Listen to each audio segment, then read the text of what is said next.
Hello, everybody. Good to see you all. My name is Barrie Allen, and I'm a certified inner peace instructor through the Middle Way Meditation Institute. It is my privilege to be training with Monk Buren. Let's share some special inner peace time together.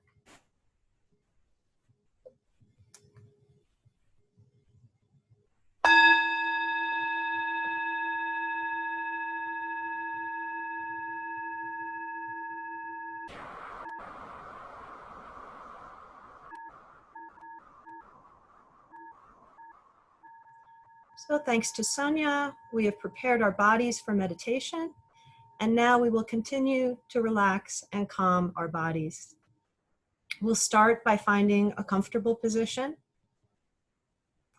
and we're going to slowly and gently adjust our sitting position until we feel comfortable. This may involve a little gentle rocking, side to side, front to back, whatever makes you feel settled and comfortable. If you are seated in a chair, you may bring your awareness to the feeling of your feet on the floor, and with a sense that we're sinking in and arriving on the chair and in our bodies.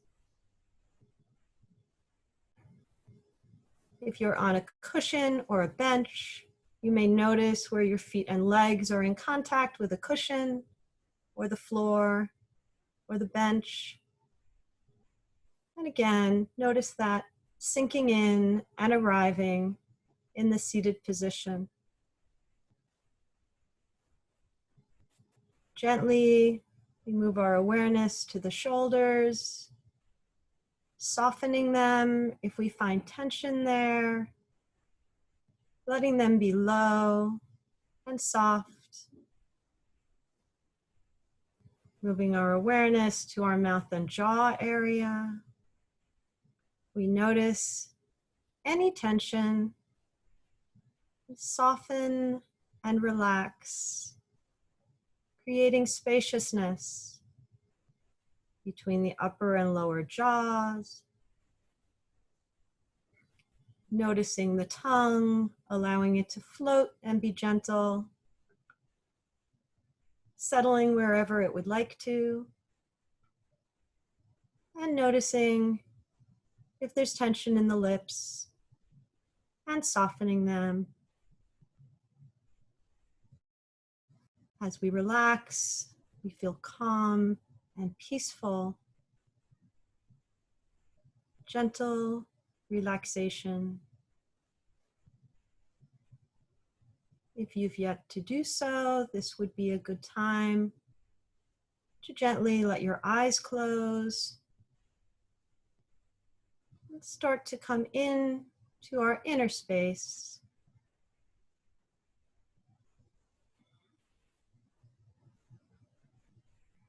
You're invited to take a deep breath if that feels good. Breathing in deeply and out slowly. In and out. We breathe in peace and relaxation. We breathe out concerns, worries, and tension. In, out, in, and out.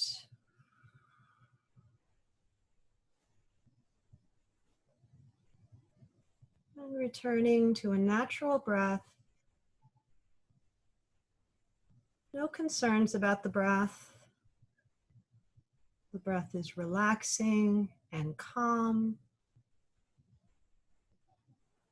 gentle and peaceful.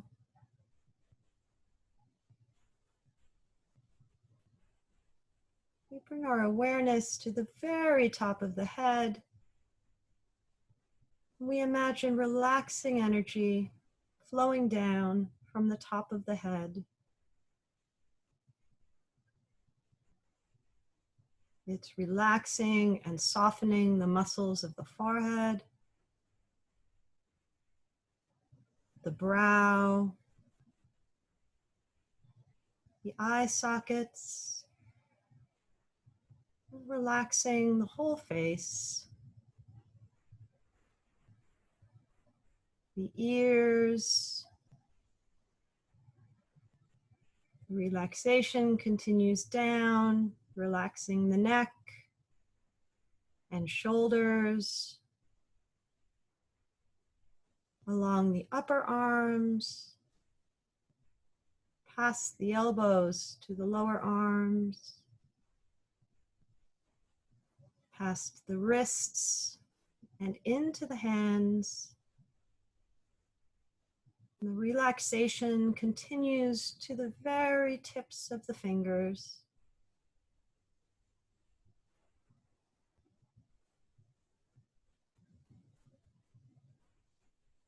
We relax the chest,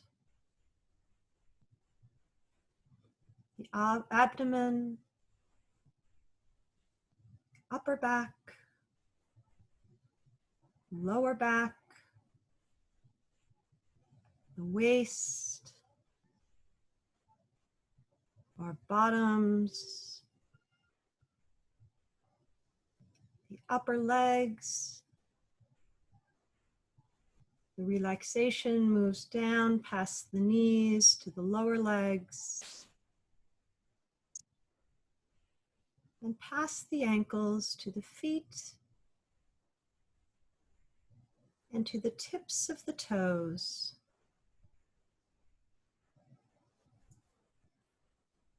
So this relaxed energy is bathing the whole body with a feeling of calm, peacefulness, gentleness.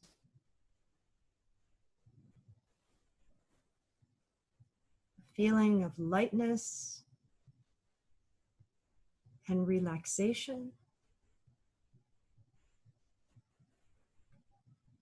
Feeling of kindness and peace and gentleness in the entire body.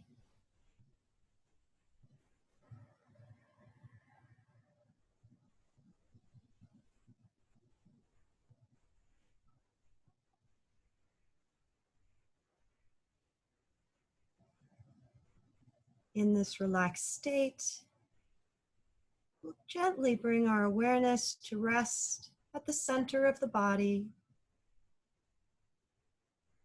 around the stomach area. We rest our awareness very gently at the center.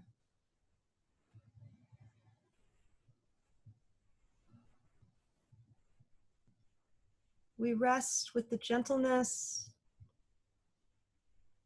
of a feather as it falls and lands on the water.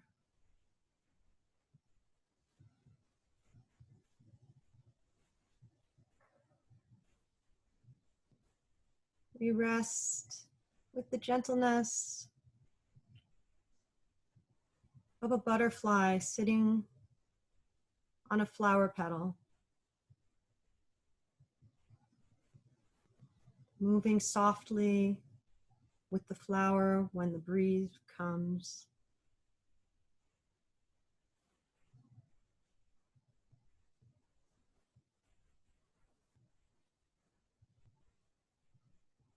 The body is still. The mind is still. The mind and awareness settle at the center.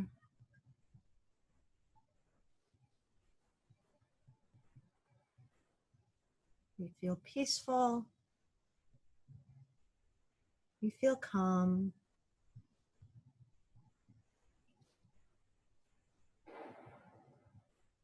And like ripples on the water, we feel the peacefulness spreading out from the center to our entire bodies, and then past our bodies into the space around us and beyond.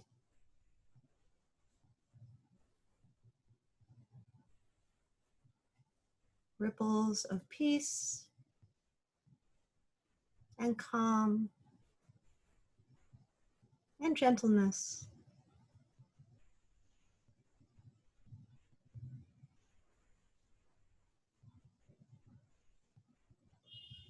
If thoughts come, we let them pass like birds. We've done nothing wrong. Thoughts come and they go.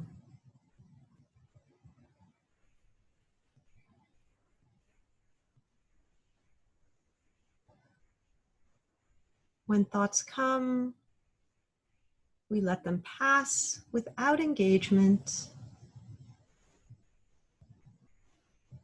returning our awareness to the calm, peaceful feeling at the center.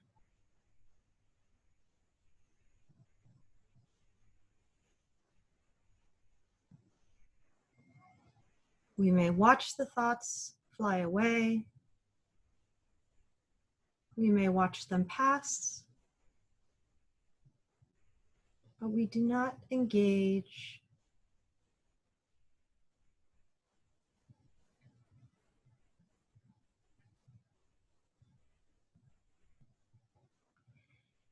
If the mind is very active, you could visualize an image of something bright at the center. Something bright like the sun or the moon or the stars. And rest your awareness on this bright object.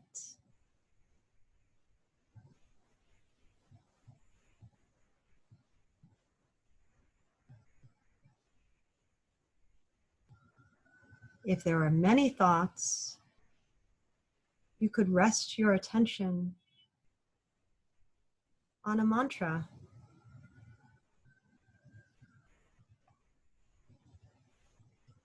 Sama Arahang.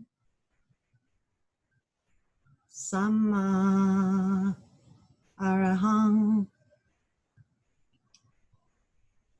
Sama Arahang.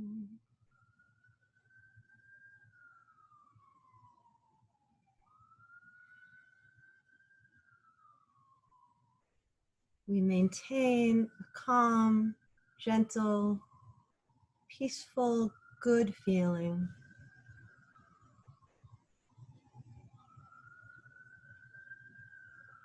Resting our awareness at the center.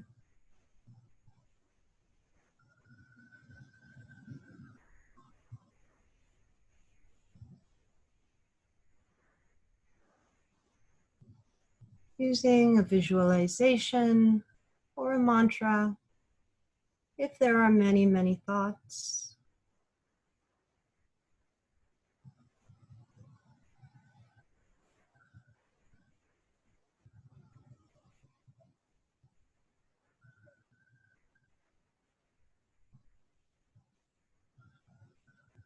We let the thoughts go. We don't engage with them.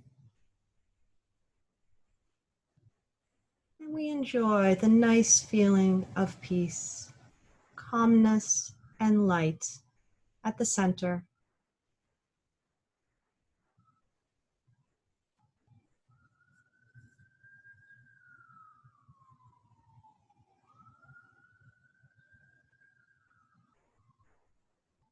And now as we drop into silence for a little while,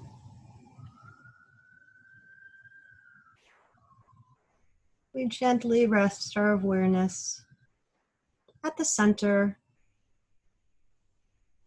and enjoy peaceful, calm, gentle feelings.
In a few minutes, a single chime will signal the end of this formal sitting.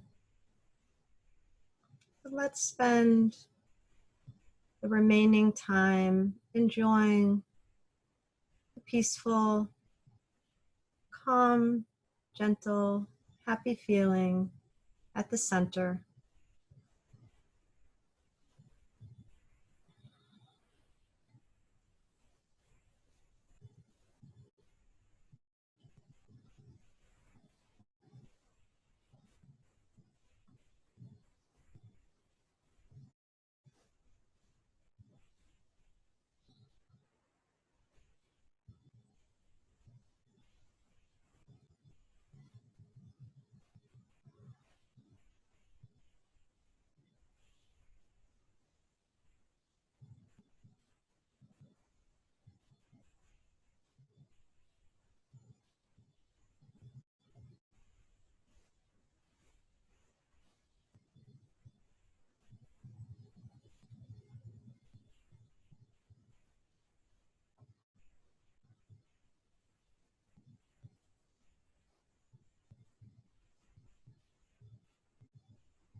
And let's gently open our eyes.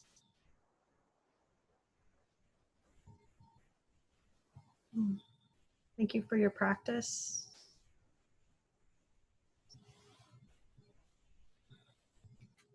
Okay, so today's topic is giving, practicing generosity in everyday life.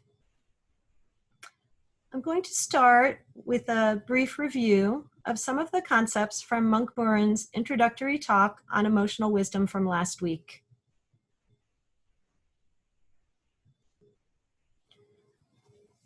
Last week, we learned about the theory of emotional intelligence, also known as EQ, which was popularized by Daniel Goleman in the 1990s. Monk Buren explained that emotional wisdom is a way of framing the Buddha's teachings in response to the concepts of emotional intelligence theory. So emotional wisdom is the Buddha's teachings in response to the concept of emotional intelligence.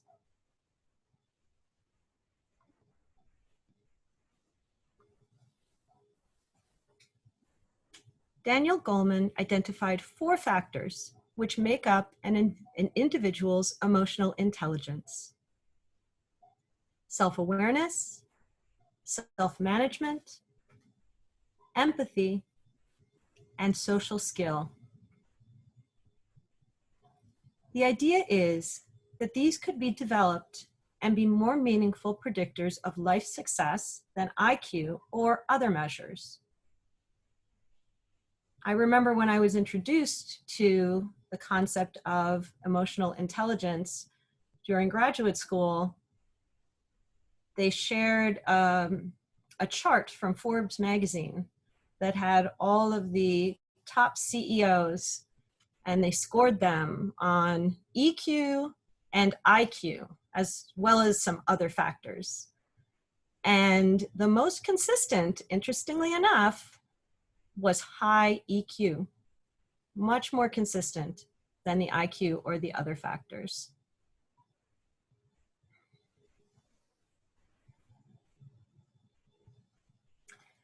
So what in Buddha's teachings can be related to this idea of emotional intelligence? What is the overlap, if any?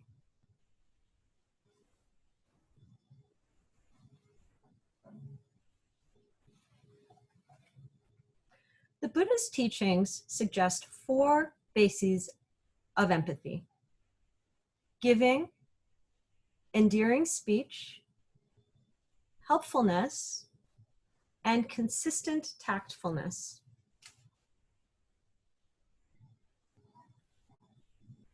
Today, we're going to focus on the first, giving. The series will continue next week, allowing us to explore the others week by week.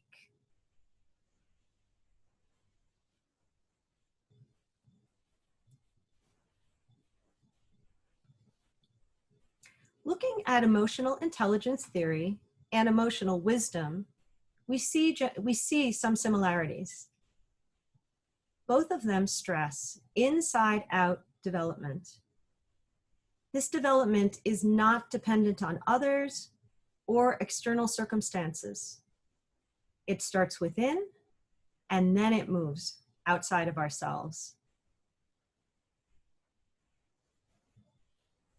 They also both stress a caring-based development.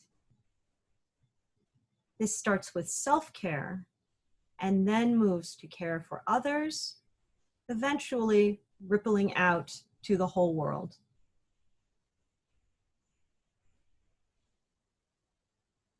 So these similarities are deeply rooted in both of these.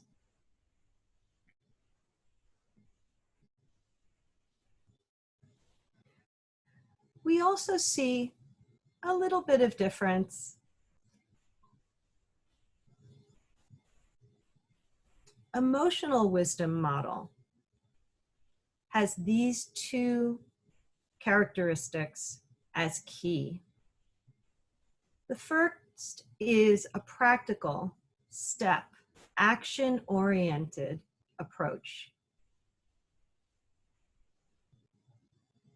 The second is a gentle approach. As we practice, the wisdom grows and blossoms, as in nature. There's something organic about the growth. Emotional intelligence is more academic and conceptual. It's not a matter of being better or worse. It's just different.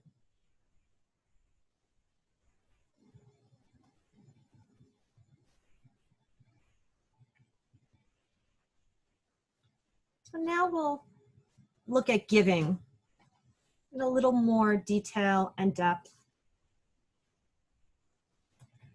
I find it useful to recall something Monk Buren reminded us about last week. The aim here is not just an academic understanding, in this case, an academic understanding of giving. We want to move beyond that toward practical application and action, so we live an inner peace lifestyle. Let's consider giving as an embodied practice rather than a theoretical concept.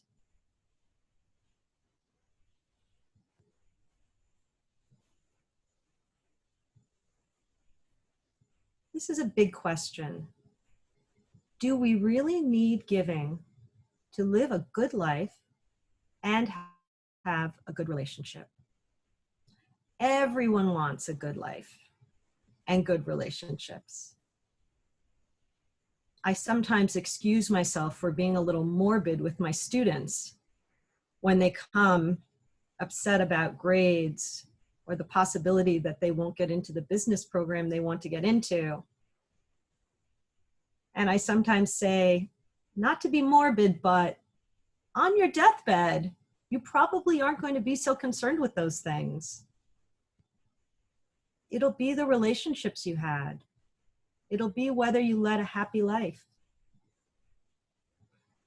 So the question really is giving a necessity, or is it a pleasant add-on if we wish to live a good life and have good relationships? Do we need to give to be happy?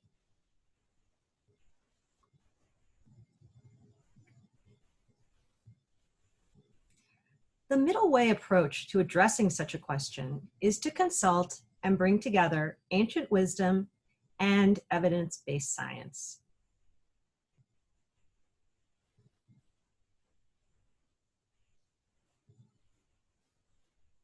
Beginning with ancient wisdom, we go to the original teachings of the Buddha.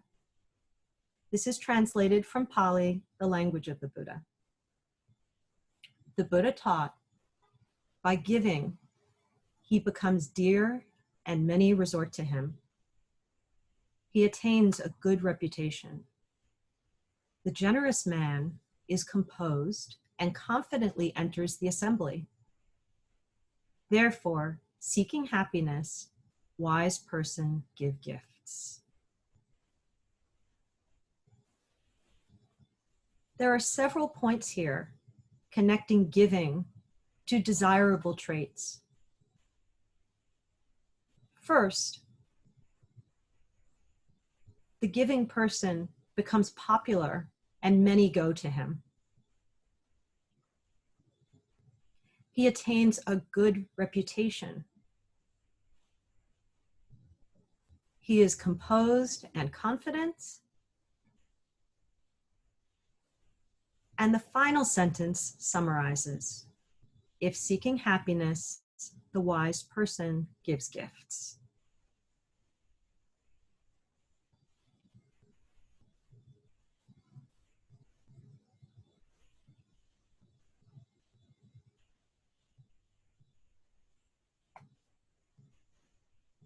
The World Happiness Report, researched and published annually since 2012 by the United Nations, offers evidence-based scientific examples of giving, which they call pro-social spending. Here are several of those examples. The first is from neuroscience. Charitable donations activate reward centers in the brain, orbital frontal cortex, and ventral striatum, which is part of the basal ganglia.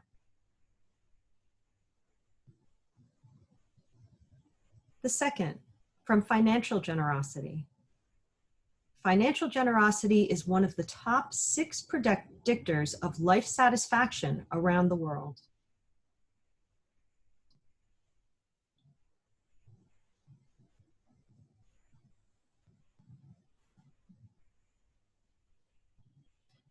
Villagers in Vanuatu, a French Republic nation in the South Pacific, reported greater happiness after purchasing treats for others than for themselves.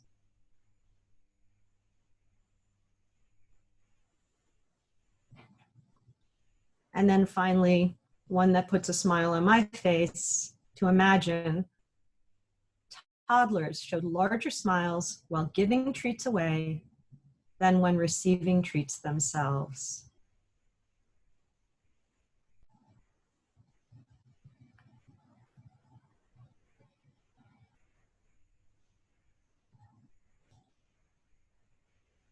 The conclusion, based on ancient wisdom and evidence-based science, and many of our anecdotal experience, is that happy people tend to make other people happy, and unhappy people tend to make other people unhappy.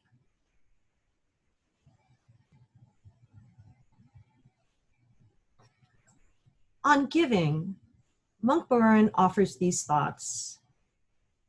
Giving is the first step to soften your heart and increase your emotional wisdom. The more selflessly you give without expecting anything in return, the more joy you will receive.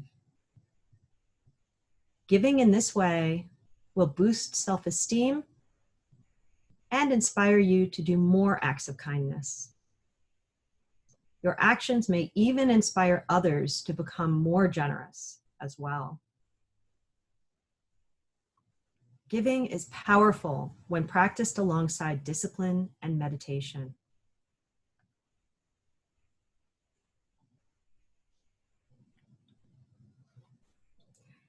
Let's look at the 4 kinds of giving. Giving of material objects, giving of worldly knowledge, giving of spiritual knowledge, and a special kind of giving, which is forgiving.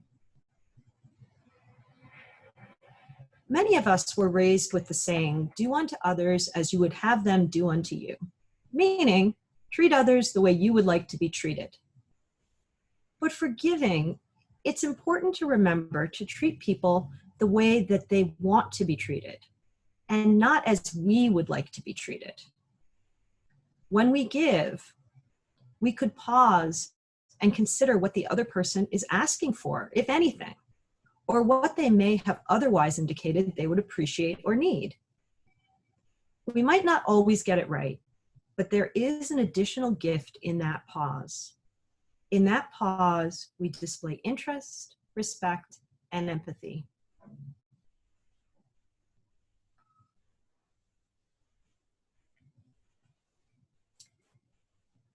The giving of material objects is the first kind of giving. This can be material support to those less fortunate than ourselves, either directly or through organizations.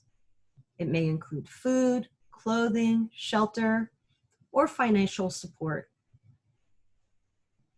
There are many ways to do this, and many of us have some sort of a choice. Upon reflection, when I give in the form of a donation of clothing or goods, to be honest, I often have a more immediate interest in cleaning away space in my small apartment than in the giving part. It's not that there's anything terrible about this win-win sort of giving, but it may be interesting to notice the feeling difference of this sort of giving compared with one in which the giving is simpler and more direct, and there isn't a payback. As the saying goes, when we give, we receive. But are we receiving spiritually from our giving, or are we receiving in a more worldly way? Just something to consider. Monk Buren suggests a way to bring material giving into our lives in a different way, to begin a giving practice at home each day. A way to do this is to have a small box near where you eat your breakfast, and to place some money, the amount is not important, in the box before eating each morning. If we do this practice in a mindful way, allotting sufficient time to slow down this giving and to actually experience it while we're doing it, this can be meaningful. Then, once a week or month, or whatever you decide, you could mindfully give what is in the box to an individual or an organization you would like to help support. This way of giving seems to have its roots in ancient traditions of daily giving, and would seem to be a way to develop the habit of giving in the absence of such culturally based routines.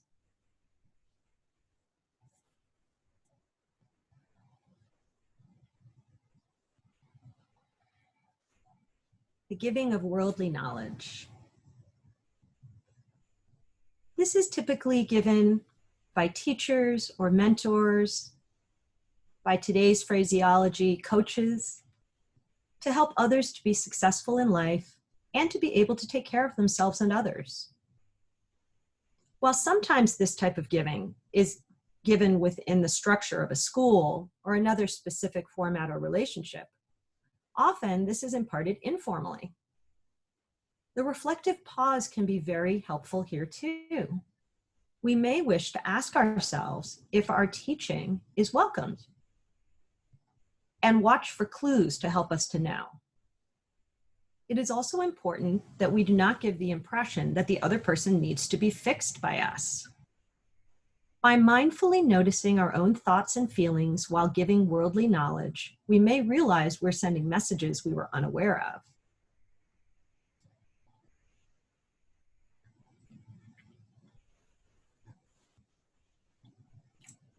The giving of spiritual knowledge. The gift of wisdom to help others to live a meaningful and happy life is the giving of spiritual knowledge. This may include spiritual teachings and practices. At a recent talk, somebody asked Monk Buren what to do if someone he knows would benefit from the Dharma but refuses to open to it. He answered that he learned from a teacher that there are three sorts of people one might encounter. One who comes to you and asks about the practice. One who, if you offer, is interested and open. And the third who, if you offer, is not interested. The advice is to concentrate your energy on the first two, so as to not become depleted and to be most productive. We're not giving up on the other person. We are respectfully and compassionately acknowledging that she or he may just not be ready for it.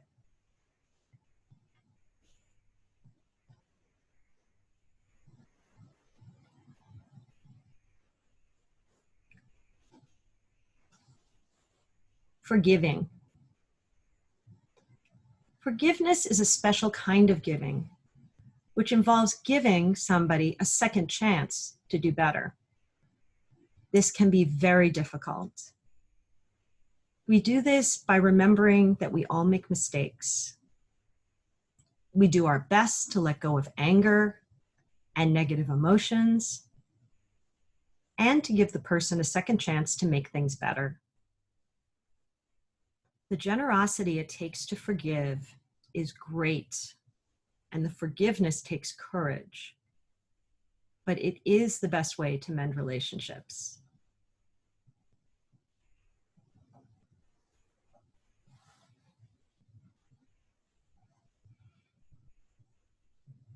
I find that at this time, in close quarters, with family members, or alone in spaces, practicing giving is a new challenge, but also offers great opportunity.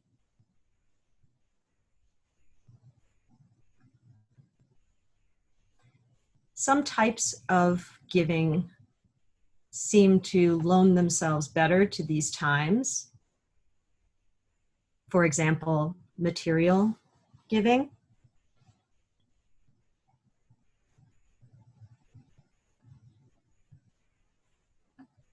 For those of us who are teachers, worldly giving also may be part of our daily routine under these circumstances. But it seems to me that the spiritual giving is the one that we can really practice at this time. A smile, a text,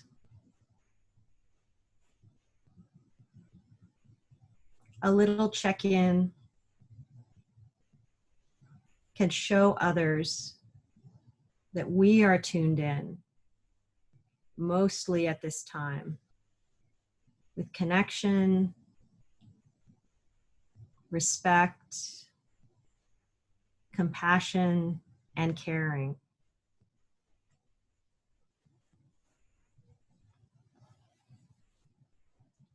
The Buddha said that the gift of Dhamma excels all gifts.